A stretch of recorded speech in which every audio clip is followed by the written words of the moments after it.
Kabajamtoota keenya oduu simbirtuu sin dhageessisnaa. Xinxalaa siyaasaa fi hayyuun Oromoo Jawaar Mohaammed Baqqalaa Garbaa Dajanee Xaafaa Hamzaa Booranaa fa'aa hiikamanii jiru. Akkasumas maal kana qofa dursa Fartiko bangotu, mago bagada, mago bagada. Ide garpunyachu, luga manyada. Ullon garma mudala mana hidaola. Ullon garma mudala mana hidaola. beekamee jira. Yaada dheengada daraartuu tulluu yaada warri jijjiirama kana fide eessa gahanii har'a eessa jiru jedhu hawaasa gidduutti babal'inaan deemaa jira. Taaddalaan Gammachuu sirba yeroo dhiyoo bara baraan jedhu kan sirba irratti Fartiko bangotu, mago bagada, mago bagada. Ide garpunyachu, luga manyada. Ullon garma mudala mana hidaola. Ullon garma mudala mana hidaola.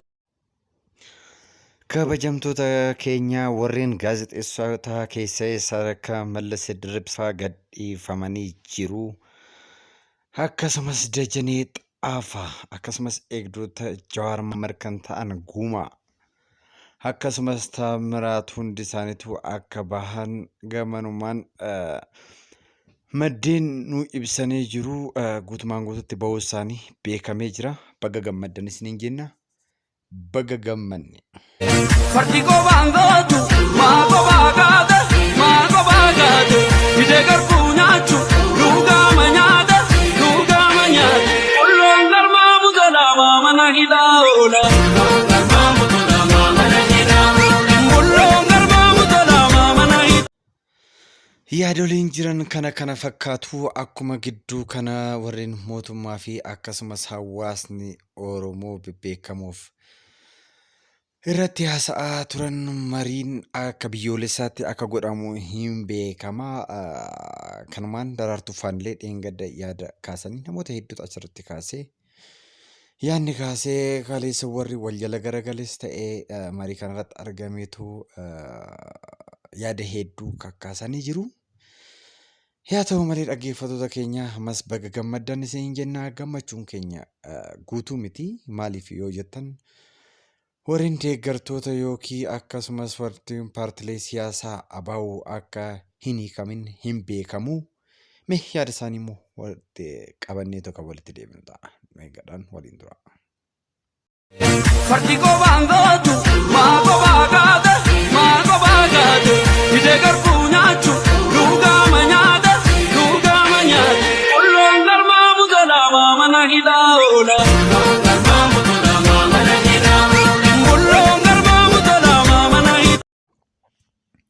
Akkuma beekamu warreen paartilee siyaasaa abaa'uu kan akka Abdii Rakkaasaa, Gammachuu Ayyaanaa fi akkasumas Lammii Beenyaa hedduu isaaniitu achi keessatti argama. Isaanis akka hiikkatan abdii qabna. Jalqaba kun jalqaba. Kanaafuu akka Oromootti guutuu waan ta'iniif gammachuu keenya obsumaan eegganneetoo jirri kunillee akka ba'an dhiibbaa gochuun dirqama ta'a. Akkasumas hawaasni keenya iddoo addaa gargariitti hidhamanii jiran akkasumas akka hiikkatan abdii qabna. Mee kan waliin turu ta'a. Warreen naannoo biraatis kan gadi lakkifamudha jedhan akkasumas kan gadi lakkifamanis jira. Mee walitti deebina immoo. Fartiko bangotu, mago bagada, mago bagada. Ide garpunyachu, luga manyada. Ullon garma mudala mana hidaola. Ullon garma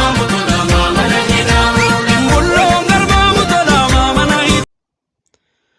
Akkasumas warri naannoo Amaaraa ta'an yookiin paartii Baaldaraas Iskandar Naggaa fi akkasumas waayillassaanii akka hiikaman gabaasni nu dhaqqabee jira. Akkasumas dursanii bahuu isaaniillee beekamee jira.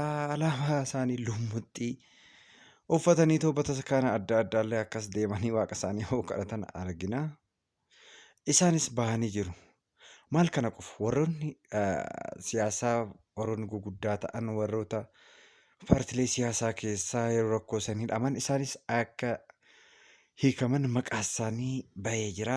Himanni isaaniillee akkasumas addaan citee jira. Fardi kophaan gootu maa kophaa kaate maa kophaa kaate hidhee garbuu nyaachu dhugaama nyaata qulloon galmaa butolaamaa mana hidhaa oola.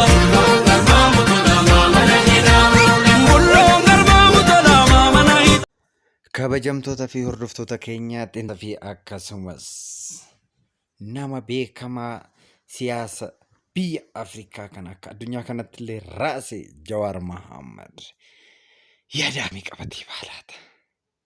Turtii boqonnaa isaatiin booda waan ajaa'ibaa fi waan seena qabeessa akka hojjetu hin beekama.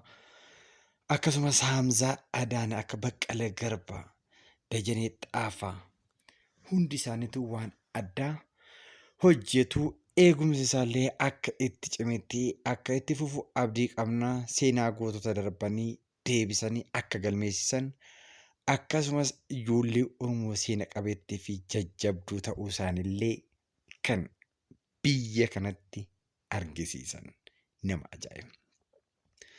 Daraartuun gidduu darbe kana waa'ee jijjiirama warri fide eessa dhaqe jettee waan ajaa'ibaatii walirra oolee dhuguma gaafii gaafatamuu qabudha. Akkasumas Jawaar fa'aa qofallee akkasumas warreen paartii siyaasallee qofa osoo hin taane Lammaa Magarsaallee akkasuma gaafatameetu iddoo jiru osoo dhiyaatee baay'ee nutti tola. Yaada qabnu walitti deebina. Turtii gaarii.